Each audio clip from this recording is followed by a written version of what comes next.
Now let's hear from NBA coach Steve Kerr, who owns up here to spreading misinformation. It's exceedingly rare for these activists to ever be questioned about their hyperbolic statements. So good on this outkick journalist for actually doing his job.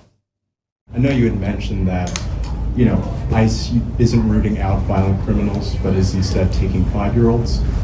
Since we know that ICE has indeed arrested violent criminals, and perhaps some of those statements could be seen as misinformed or possibly divisive, what would you say to that? You're right. I definitely misspoke, and I knew that ICE was arresting some criminals, and I think I immediately regretted it because I knew that to be the case. But my point is that they're also arresting people and detaining citizens and people who should not be being detained.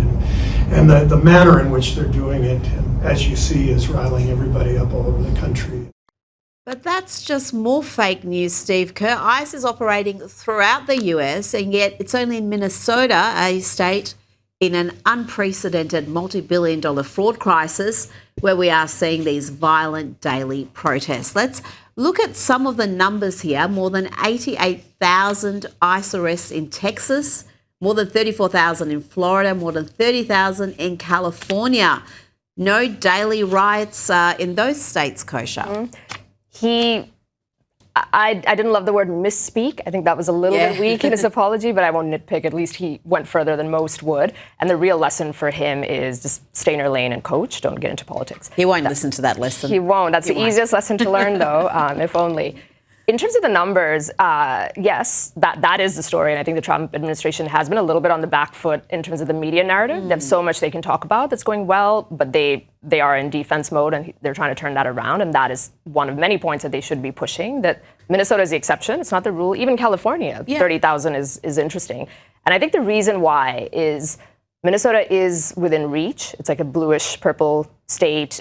Trump won it in 2016 by only 48,000 votes or something like that. And after that, a couple 200,000. Whereas California is so far gone that even though the fraud there and the illegals there is a big problem, it's like 5 million votes or so to cover. Yeah. And that's, I think, why they are fighting, they being the left, for this. Because if you remove 200, 300,000 illegals and some percentage of them are voting in the election, you could potentially flip Minnesota, and this is existential. Absolutely. And these protests are not organic. They're well planned. And even someone like Don Lemon, who was he was part of that protest. He wasn't just there to report it.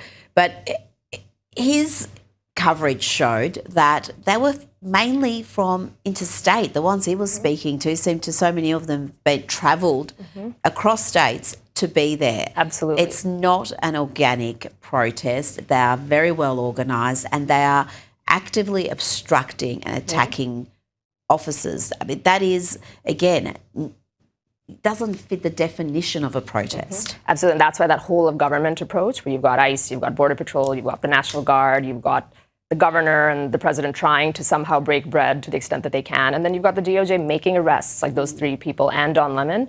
That is controversial, and some worry it might backfire politically, but I think he is sending a message, the Trump organization. And Don Lemon probably didn't realize, in my opinion, how he has stepped in it. He really is in legal trouble. Now, this is an incredible development in the Jeffrey Epstein saga. Former US President Bill Clinton and Hillary Clinton, the former Secretary of State and failed presidential candidate, have agreed to testify in the congressional investigation into the convicted pedophile Jeffrey Epstein. Kosha, this comes as the Republican-led House of Reps was preparing to vote on holding both Clintons in criminal contempt for defying these legal summonses. So when we first saw that, we said, oh, this is never going to happen. They're never going to testify, but here we are. This is big breaking news. And so what changed?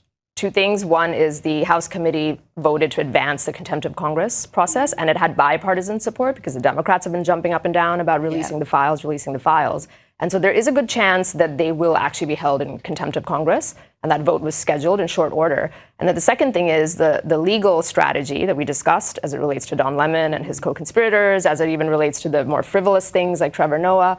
They know, I think they really know that this DOJ will potentially prosecute them if they're held in contempt of Congress. Typically, the DOJ doesn't do that for political contempt charges, like Eric Holder and many other people were held, didn't happen. Yeah. But the Biden DOJ did prosecute Steve Bannon and Peter Navarro, and they both served a few months in jail. And I think the Clintons know that retribution, that word, is a possibility, high bar for a former president and first lady, but it's a possibility, and that's why they're playing. But it's going to be closed door, so I don't think we're going to get a lot of sound bites. I don't even call it retribution. It's called precedent now. Yeah. The Democrats went after Navarro, they went after Bannon, and they put them in jail. And you can't behave like that. You can't weaponize these agencies and say this is now the standard, and if you don't meet it, you're going to jail, and pretend they're exempt from it. Let's go to New York now. It's supposed to be magical in winter, but things are not going well under the new socialist mayor. People are dying, literally dying from the cold, and the streets are dirty with piles of filthy snow and bags of rubbish. A prominent social media influencer posted this video writing, "Welcome to the zip code with the highest taxes in the nation and the highest piles of garbage and ice. We good with this?" Well, Kosha, they voted for this. This isn't, of course, due just to Mamdani. We've had years of failure and mismanagement in New York City, but it'll probably be turbocharged under this socialist. Yep, they did vote for it. They're getting it good and hard, as we say. It breaks my heart, my favorite city in the world. I lived there for 16 years under Giuliani, Bloomberg, and de Blasio. And snowstorms always were a big test for new mayors. And Bloomberg was relatively centrist, messed up. He was in Bermuda having a vacation one time when there was a snowstorm. De Blasio was hopeless. And you can't do that in a city with 8 million plus people, hundreds of thousands of cars and vehicles. It really is a big problem to not clear the streets competently. Maybe some of that criticism is unfair to the leader because there's more structural things that have to happen. But ultimately, that's what leadership is. The buck stops with you. I will just say the snow will melt ultimately, but Mamdani's ideology will not melt. No. And they are going to be living with that for some time. And this is supposed to be a mayor who's all about compassion and about helping the poor. And you look at the numbers who have died from the cold, and that really is quite shameful for any first world city to have more than a dozen people die during a cold snap. It is shameful, and that is something that he should never be able to live down, but people don't cover that or talk about that, and I think if it was a Republican mayor overseeing that sort of... It'd be wall to wall. You would never hear and you'd be hearing about each one of these individuals, you would know their names. We're not seeing that sort of reporting. Kosha Gada, thank you so much for your time.